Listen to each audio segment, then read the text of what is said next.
If you're wondering what's wrong with my windows, okay, that's ice. There's like, I had to chip my way into the car. I don't know if to pick it up here, but I got ice. Like, it's minus 10, but it's like freezing rain and raining at the same time. I've got a weird thing going on right now.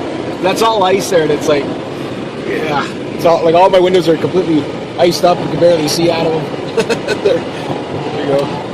Yeah, okay, well, it is what it is. I'll maybe turn this down just a little bit, so hopefully you can hear me. I'm doing this in the van today because basically the house is occupied, so to speak. I figured I'd make a video here, whatever. Yeah. So hopefully this will work.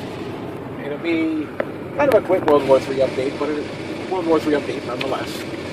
So yeah, from the frosted van, look at the ice is still it's still on there. I didn't start the van at all yesterday. It started okay. My block heater's gone, but oh well.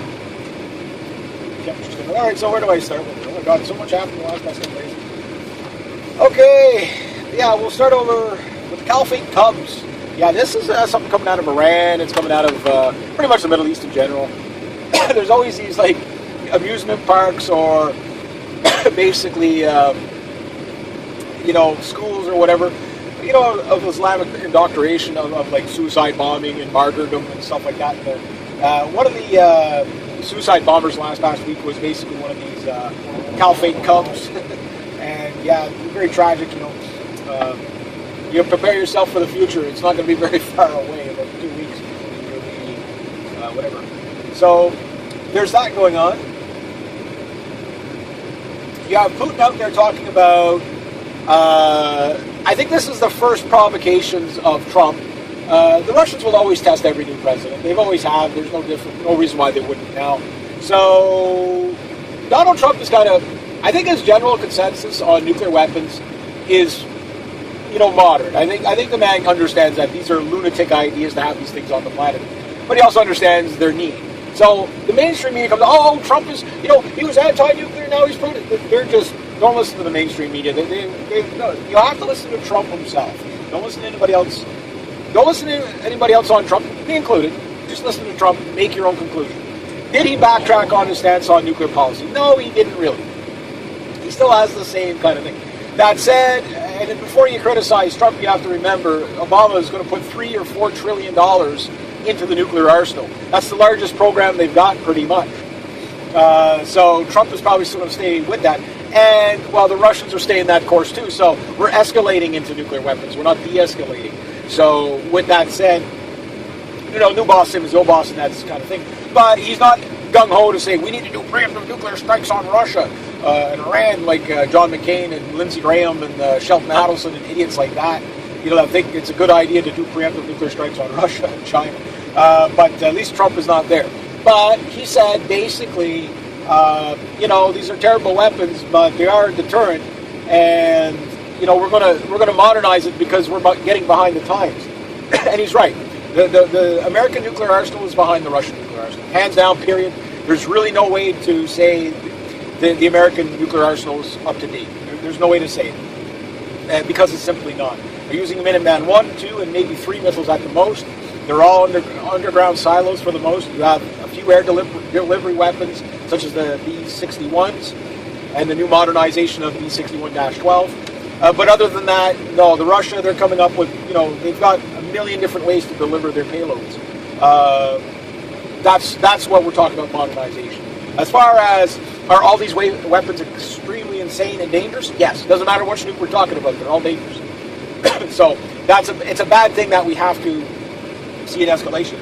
So basically Trump is I don't know who saber rattled first, but it's saber rattle light. Basically, Donald Trump says, yes, we are going to put into our nuclear arsenal, etc., etc. And some of the guys that he's been appointing to Washington are real, what they call the patent 2.0 type of thing. I God hope he's not a patent 2.0, blood guts patent. But if you were to get into the thick of it, that's the guy you want, is Patton. You know what I mean? Like, that's who you want. That's who, you want those legendary guys there, But the thing is that the new general, well, he's a strategic guy, not a geopolitical guy, so that might be better. Because then it's not so, okay, well, we need to do a preemptive strike everywhere. No, it's like, how do we win a war if we get into a war? So Trump is surrounding himself, whether again, he doesn't have much to pick from other than deplorables and questionables, like I've said before. But when it comes to the people he's picking, whether you like them or not, the Goldman Sachs people, whatever, we have to wait and see what his actions are, because that's the only thing with Trump. We really don't know where he's going to be on policy until he gets inaugurated, until we start seeing him do stuff. And that's where we'll know whether the new boss is the same as the old boss or we've actually got something new. But everybody he's put into power, there are no political correct bids at the White House right now. And this is what the mainstream mean. Oh, look, he doesn't have hardly any women and there's no minorities that he's picking hardly at all.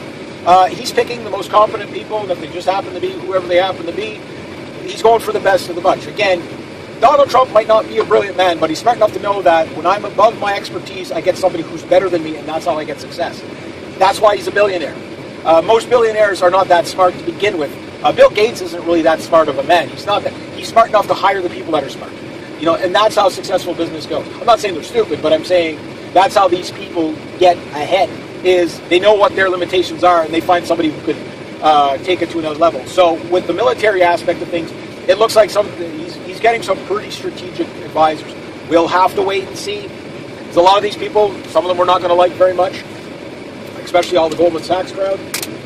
Again, we don't know, but a couple of theories.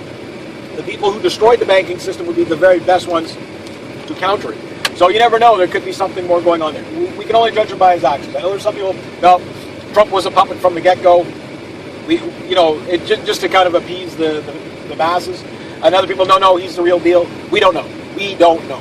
As a Canadian, I'm watching this as non-biased as I can, and I really don't know. I have a feeling his heart is in the right place, but it really does depend on his team. But his team, the thing is I don't question the competency of his team like Obama's team. Obama just picked, all these political correct picks. No, Trump is picking some everybody he's picked so far has a purpose. And all these people, whether you like them or not, they're at the top of their game in that field. So, depending on which way he goes, if he's a good guy, he probably picked the best people to get the best results. If he's a bad guy, man, we're going to suffer big time, even up here in Canada.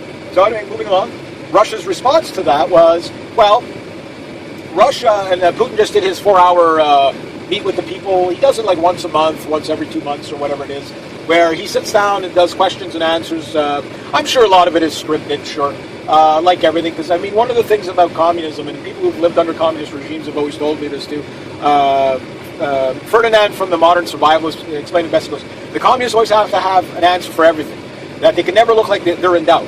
And I'm not talking social justice warriors, I'm talking real, cut of the cloth, communist dictator regimes. I'm not saying Putin is a dictator. I think Putin is probably the best thing that's happened to Russia in a long time, but that said, I still wouldn't trust Putin as far as I can throw him. Again, I'm very neutral on Putin. He does some really great things with populism, but he's shady on the back end too. I mean, but again, even if Putin was a saint, the people he's surrounded by the same deplorable type of people that Trump has to surround himself with, right? So it is kind of what it is. We're just going to have to live with it. Now, it gets interesting though, because Putin's out there. Our nuclear arsenal, there's nobody around, we're stronger than any possible aggressor. Now, the only aggressor that would really go against Russia is going to be the United States. The UK is never going to attack Russia outright. They're just not big enough a country, and they're way too damn close to Russia to be doing this. They're pretty much on the border, you know what I mean? Like, well, maybe not on the border, but you get the idea. A 45-minute flight, and you can have bombers over over London very, very quickly. And heck, half the land-based Iskander missiles will reach to the UK. You know what I mean? So it's, they're in their backyard. So the only way the UK goes to war with Russia is if they know the United States has their back. So really, Russia has one real enemy, because NATO falls apart if the United States comes out of NATO. That's why I think they're going to butter up to Trump. It would make perfect sense to them, but Trump probably he's not a stupid man. He knows this. Again, he might play dumber than what he is. He might come off a little smarter than what he is too. But Trump, I think, overall is generally a smart man. And he knows that the Russians are going to be a tough cookie. So what he has to watch out for is, okay, when the Russians make a deal, we have to hold their feet to the fire. That's the deal. When Bush and Gorbachev and Reagan and what you call them, was it Reagan and Gorbachev? Yeah, Bush and Gorbachev, Reagan and whatchamacallit, got together on the nuclear treaties. All those treaties that were kind of limiting us to at least 1,600, which is still enough to annihilate the planet, but 1,600 nuclear vehicles maximum on either side is gone. Now there's no limit, and we're in escalation mode. So the Russians are out there basically letting the U.S. know that, we're ready if you are, but we're not looking for a fight. But also, again, appear to be as strong as possible. Now, remember something Trump said, that he wants to negotiate. I'm more worried about Trump's stance on Iran and China than I am on Russia.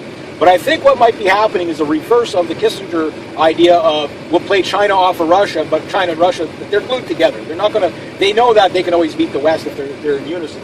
The idea back with the Korean War and all that, again, Henry Kissinger stuff, was they thought they were smart enough to basically build up China, and then China would then dump communism and go against Russia. Russia would collapse, because at the end of the day, the stronger of the opponents is Russia, militarily speaking. Economically speaking, it's China. But militarily speaking, it's Russia.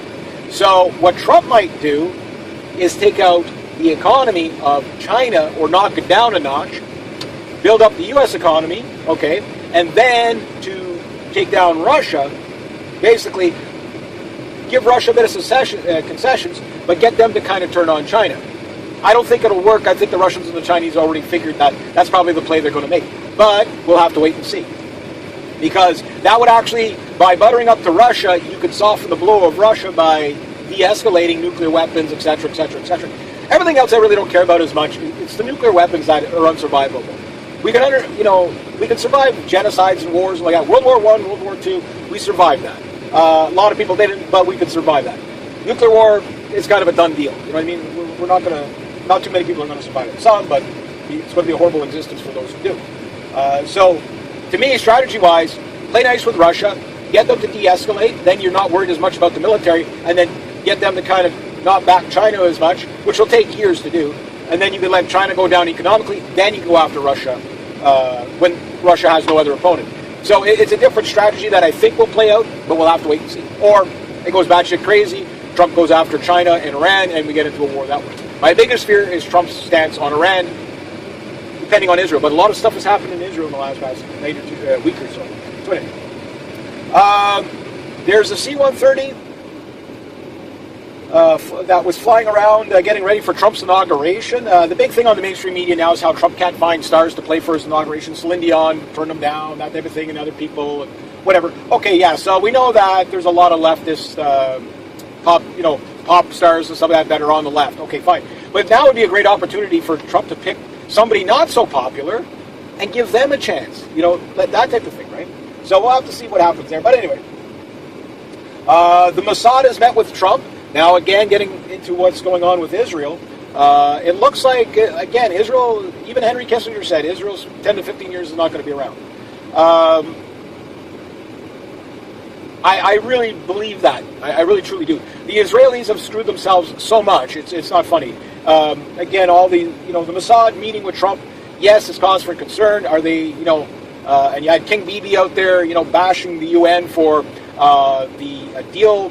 Egypt apparently didn't come through for them to do a veto to, and neither did the United States, for expansion into the Palestinian areas, into the West Bank. And Israel's throwing a tantrum about that, saying, what do you mean we can't just go and bulldoze their houses? So the Israelis will still do it. But again, the Israelis, they reap what they sow. They make war with everybody around them. Again, the Greater Israel Project, we have to look at that. The best way to stabilize the Middle East is to stop supporting Israel. Because, I mean, if you don't realize by now, again, I think there's just so much overwhelming evidence to show, and just so much admission, that ISIS is the proxy army for the Mossad, for the CIA, for the Saudis, and all these, 40 other nations in Turkey and whatever. That type of thing. It's very clear that, you even have Mossad agents that means, yeah, we trained ISIS. And now you're finding these Mossad agents amongst all these ISIS guys leaving Aleppo. And not just them, but Saudi intelligence, US intelligence, British intelligence, all these guys there. Yeah. So like I said, there's probably dead freaking Mossad agents and CIA agents all over Syria. That's what I think the real anti-Russian rhetoric is about. But they can't tell you that. Like the CIA and the State Department cannot say, Russia, stop bombing our guys. Well, who are your guys? Well, they're Mossad and they're CIA and they're whatever. You're killing all our intelligence officers. And we know that the Americans basically bombed the Russian intelligence and Iranian intelligence officers. But the thing is the Russians are in a unique position right at the moment where all you have to do to make the U.S. look bad is tell the truth. So when they tell the populace, hey, look who's coming out of Aleppo, all these CIA, these are the ISIS guys, the only people in that area is the Al-Nusra guys. The celebrations of people in Aleppo, again, like anything, there's propaganda on both sides, but you can clearly see there's people celebrating in Aleppo and throughout Syria to take them back. Now, on the other hand, all these children that you're seeing coming up, oh my God, I'm in Aleppo and I'm going to die and all this, almost all of them are not in Syria. They're somewhere else. And yes, George Soros Open Society Foundation, all those guys come into play. So again, the plan is falling apart, but they never give up. These Rothschild, Rockefellers, George Soros, Zbigniew Brzezinski, Henry Kissinger, they never give up on their plan.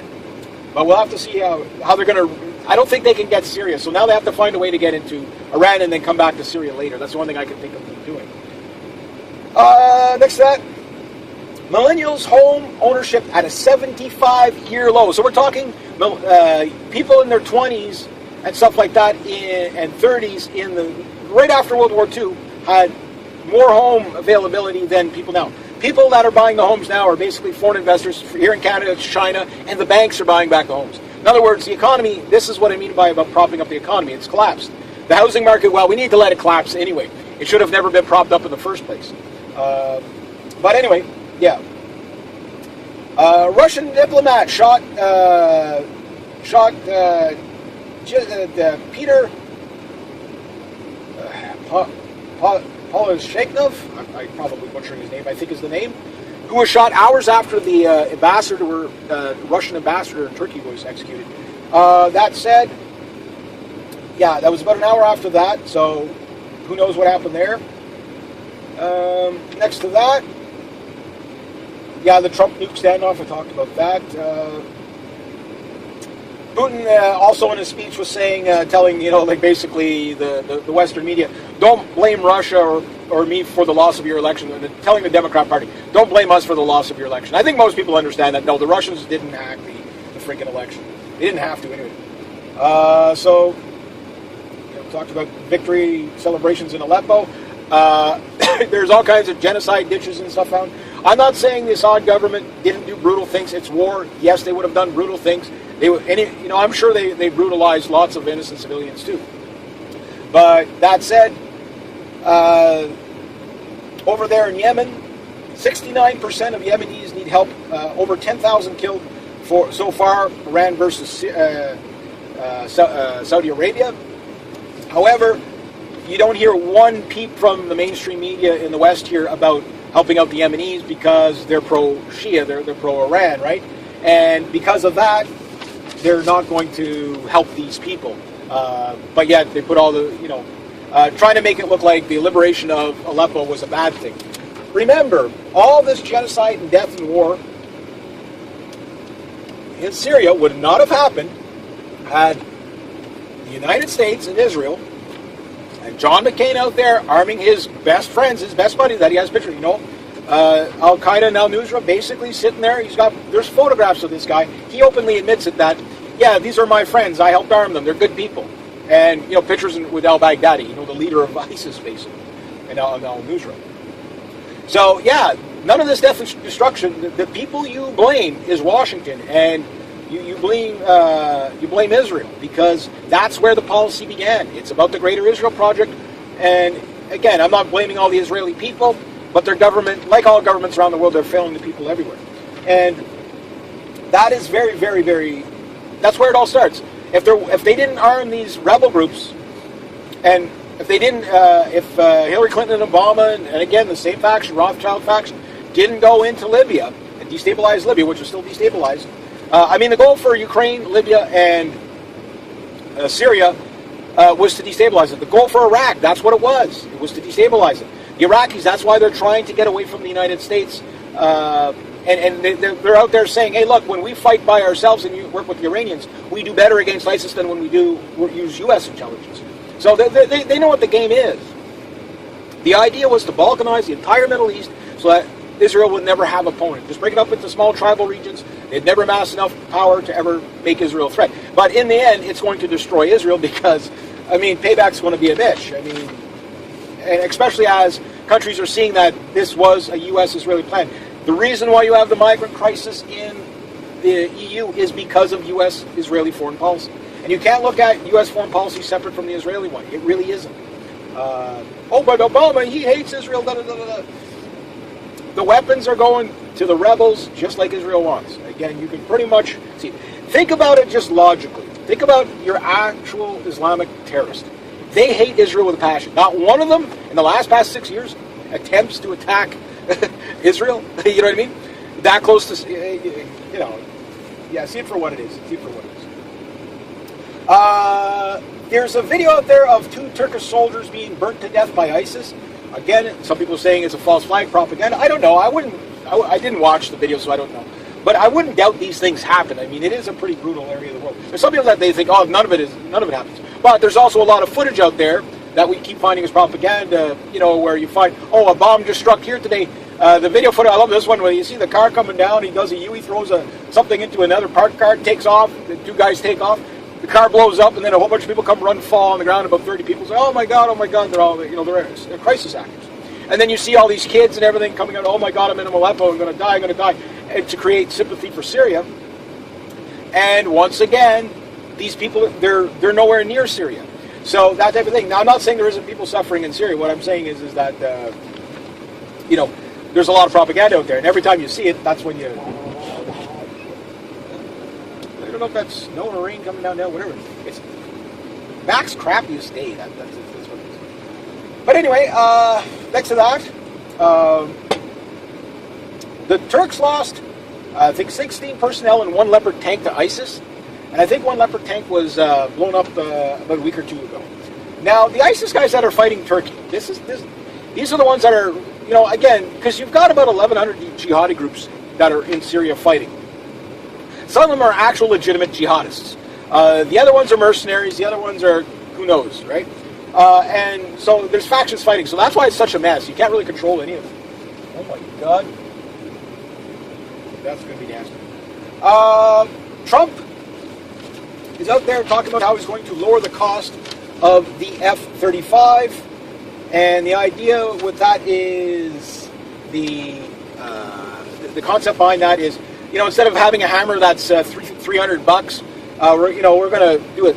But remember, Obama is sending, this is ridiculous, sending the manufacturing, Lockheed Martin, or Rothschild-owned Lockheed Martin, just same as Raytheon, is basically sending the manufacturing of the F-35 and the Super Hornet to India. Now, how could that possibly go wrong? So let's make sure there's, you know, you're telling me, do I even have to explain it? India is right next door to China. Yes, the Indian government doesn't get along with the Chinese government very well. No, but I think it's pretty simple that, you know, the Chinese will just make them an offer they can't refuse and buy the technology and reverse engineer it. And so why would you do that? You don't outsource your military. Like, it's so stupid. That's why the new Chinese J-20 and the H-20 stealth bomber. The H-20 stealth bomber is on its way. They don't have a flying prototype yet, but the Chinese are going to be building this thing. Their H-6 bomber, which is like an old Bison bomber kind of rebuilt or reverse engineered, it lacks the long-range capabilities that they want, so they're going to build this H-20 stealth bomber.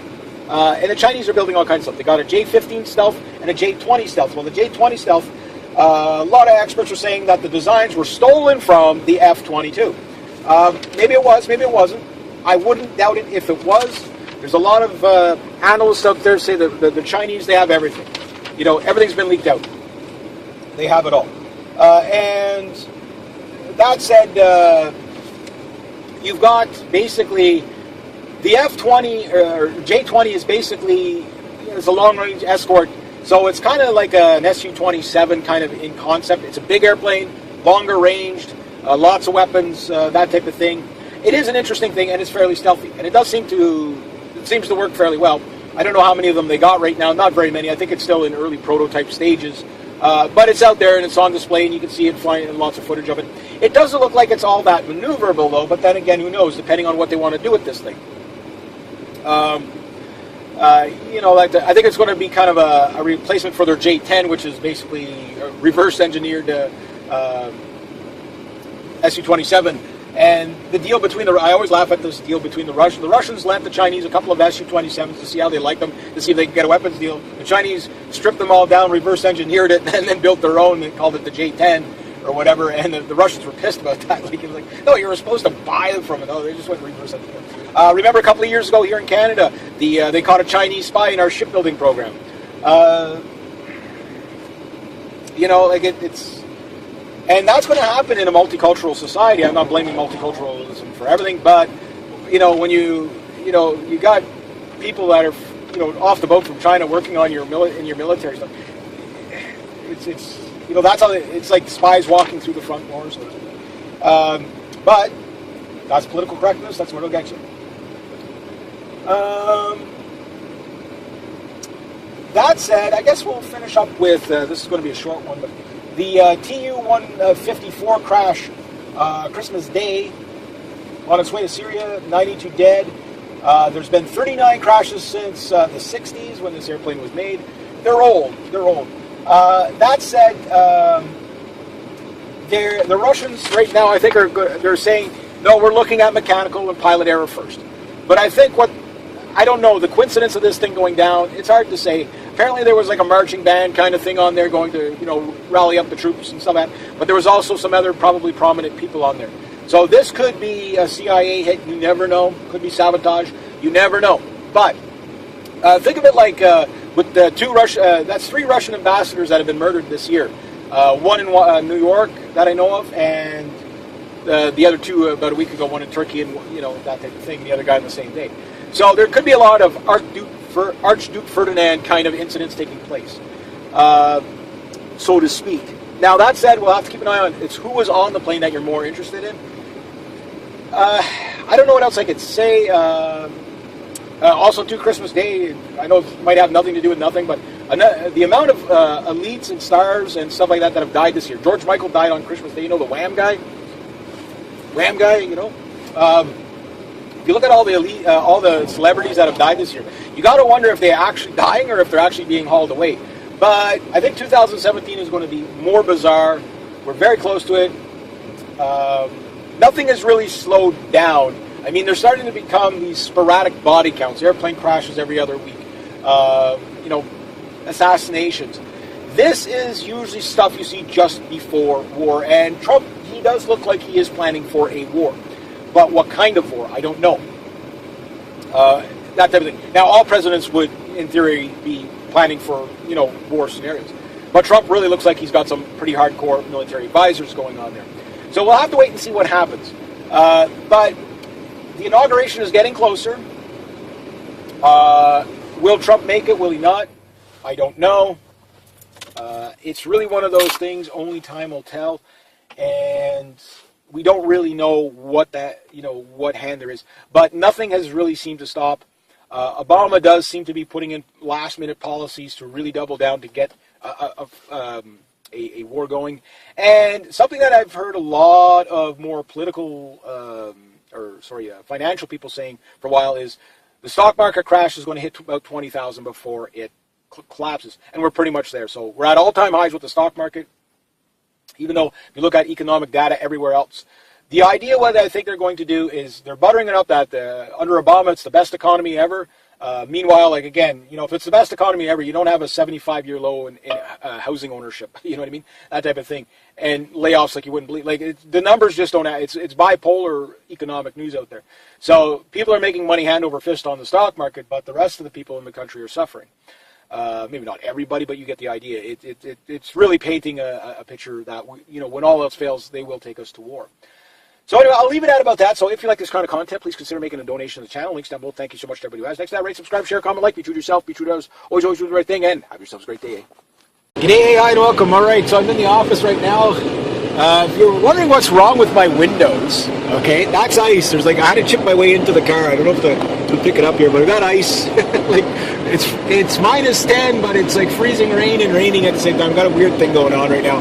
That's all ice there, and it's like, yeah, it's all like all my windows are completely iced up. You can barely see out of them. There you go. Yeah. Okay. Well, it is what it is. I'll maybe turn this down just a little bit, so hopefully you can hear me. I'm doing this in the van today because basically the house is occupied, so to speak, and I figured I'd make a video here, whatever. Yeah. So hopefully this will work. It'll be kind of a quick World War III update, but a World War III update nonetheless. So yeah, from the frosted van, the ice is still it's still on there. I didn't start the van at all yesterday. It started okay. My block heater's gone, but oh well.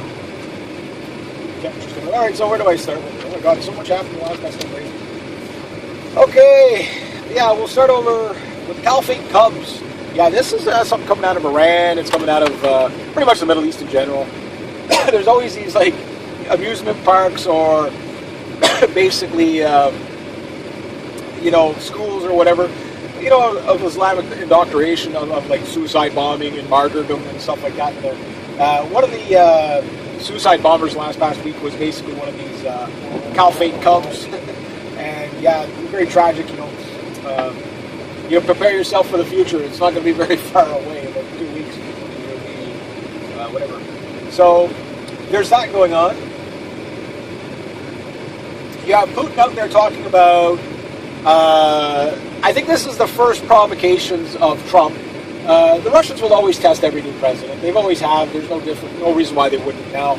So Donald Trump is kind of, I think his general consensus on nuclear weapons is, moderate. I think the man understands that these are lunatic ideas to have these things on the planet. But he also understands their need. So the mainstream media comes, oh, Trump is, he was anti-nuclear, now he's pro. They're just, don't listen to the mainstream media. No, you have to listen to Trump himself. Don't listen to anybody else. Don't listen to anybody else on Trump, me included. Just listen to Trump, make your own conclusion. Did he backtrack on his stance on nuclear policy? No, he didn't really. He still has the same kind of thing. That said, and before you criticize Trump, you have to remember Obama is going to put $3 or $4 trillion into the nuclear arsenal. That's the largest program they've got, pretty much. So Trump is probably still going to stay with that. And while the Russians are staying that course too, so we're escalating into nuclear weapons. We're not de-escalating.